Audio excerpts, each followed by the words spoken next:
छत्रपाल और धर्मेंद्र ने भाजपा से किया नामांकन। बरेली पहुंचे डिप्टी सीएम केशव और मंत्री स्वतंत्र देव। नामांकन जनसभा में चुनाव में जिताने की अपील करी। बरेली लोकसभा चुनाव के तीसरे चरण में शामिल बरेली और आंवला सीट पर 12 अप्रैल से नामांकन शुरू हो चुके हैं। सोमवार को बरेली लोकसभा सीट से भाजपा प्रत्याशी छत्रपाल गंगवार और आंवला से धर्मेंद्र कश्यप ने अपना पर्चा दाखिल किया। यहाँ 7 मई को लोकसभा चुनाव के लिए मतदान होना है। वहीं नामांकन को लेकर कलेक्ट्रेट परिसर में सुरक्षा के कड़े इंतजाम किए गए हैं। नामांकन कराने कलेक्ट्रेट पहुंचे आंवला से भाजपा सांसद प्रत्याशी धर्मेंद्र कश्यप ने कहा कि वे भारी मतों से जीत हासिल करेंगे। जनता भाजपा से प्रभावित है। जिस तरह बीजेपी ने विकास कार्य किया वह किसी से छुपा नहीं है। वहीं बरेली लोकसभा सीट से भाजपा प्रत्याशी छत्रपाल गंगवार ने बोला कि अब कोई नहीं है टक्कर में, अब की बार 4 साल पार में बरेली की भी भूमिका होगी। उत्तर प्रदेश के उप मुख्यमंत्री केशव प्रसाद मौर्य सोमवार को बरेली पहुंचे। आंवला से भाजपा प्रत्याशी धर्मेंद्र कश्यप के समर्थन में सभा को संबोधित किया।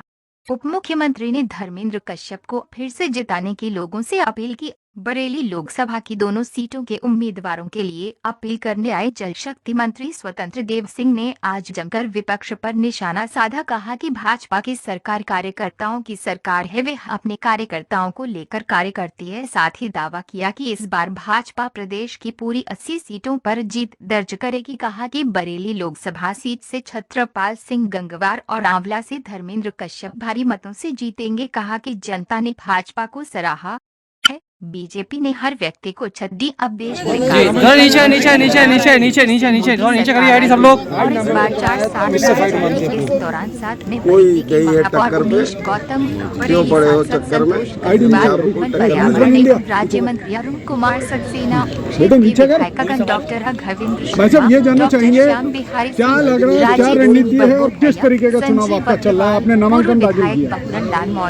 भारतीय जनता पार्टी बहुत बड़े अंतर के साथ बरेली की लोकसभा को जीत रही है और एक इतिहास बनेगा, इतना मुझे कहना है। कितनी क्या लग रहा है, किससे टक्कर है, क्या मार्जिन रहेगा?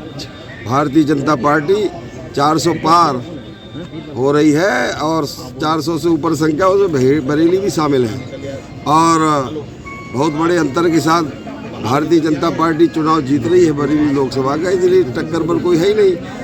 जो हमारा जो दूसरा प्रत्याशी है वो सांसद भी रहा है, वो तो कभी चुनाव में चुनाव के बाद दिखा ही नहीं सांसद बनने के बाद, इसलिए उससे तो कोई वो ही नहीं है। जनता तो उसका इंतजार कर रही है कि जरा आ जाए जरा, तब हम उसको जवाब देंगे। मैं आपका धन्यवाद देता हूँ। भारतीय जनता पार्टी का किसी से मुकाबला बरेली में नहीं है। मंत्री जी, कुर्मी समाज लगातार विरोध मंत्री जी का जरा फोटो ले लेना सर। एक मंत्री जी जानकारी नहीं है, कोई कमेंट नहीं करना मुझे इस प्रकार की कहीं कोई बातें नहीं। सारा मंत्री जी एक मिनट जी, नीचे नीचे नीचे आराम से थोड़ी नीचे रख लो, थोड़ा नीचे कर लो आईडी। मंत्री जी ये जानना चाहेंगे आप यहाँ मंत्री जी ये जानना चाहेंगे आप यहाँ आए, आपने नामांकन छत्रपाल जी का कराया है, क्या संदेश है और किस तरीके का चुनाव होने जा रहा है? देखिए, छत्रपाल जी पार्टी के पुराने नेता हैं और भारतीय जनता पार्टी के राष्ट्रीय नेतृत्व ने फैसला लिया है छत्रपाल गंगवार को बरेली लोकसभा से प्रत्याशी बनाया है। माननीय मोदी जी और योगी जी की जो जन कल्याणकारी नीतियां हैं उनसे जनता प्रभावित है और पूरी बहुमत से, बड़े अंतर से बरेली लोकसभा छत्रपाल गंगवार जी जीतेंगे और दिल्ली पहुंचेंगे। और क्या लग रहा है चुनाव में किससे लड़ाई है?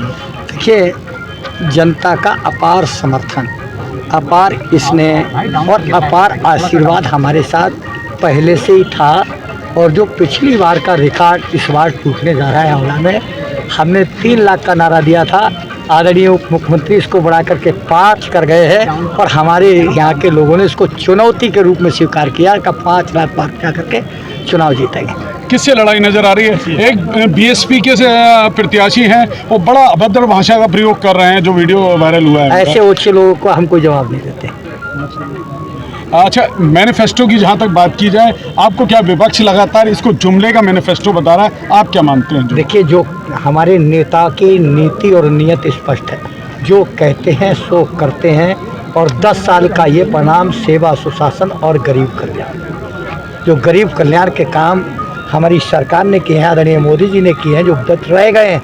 मोदी ना होते तो क्या लोगों को आवास मिलते, मोदी ना होते क्या शौचालय मिलता, मोदी ना होते आयुष्मान कार्ड मिलता, मोदी ना होते तो क्या गरीबों को राशन कार्ड राशन मिलती, मोदी ना होते तो सम्मान निधि मिलती। तो जो काम रह गए, एक एक को आवास मिलेगा, एक एक को सरकारी योजनाओं का लाभ मिलेगा, और किसी को कुछ नहीं मिला तो उनको 3 टीके ज़रूर सरकार ने दिए। Thank you.